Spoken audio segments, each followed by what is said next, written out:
洋保育署补助设立的海洋保育教育中心，20号嘛伫台南成功大学的安南校区正式来启用。台湾周边其实有蛮丰富的海洋鲸豚资源，那我想借由这样子一个展示呢，不仅是从骨骼可以知道他们过去遇到的一些搁浅状况，也可以更清楚的帮助国人更清楚的认识鲸豚的演化、生态习性。咱名海洋保育教育中心是以海岸有海底仔做主题，是生态鲸豚中心所规划。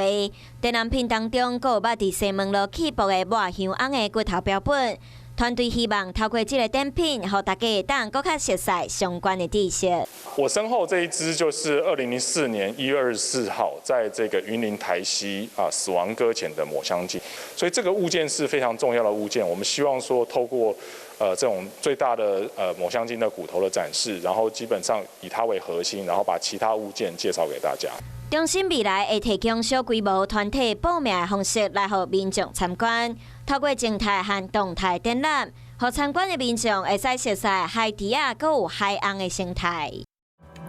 生生不息，宏观视野，我是申宏。想要看体育新闻，就要赶快看华视新闻，赶快按赞、分享、开启小铃铛哦。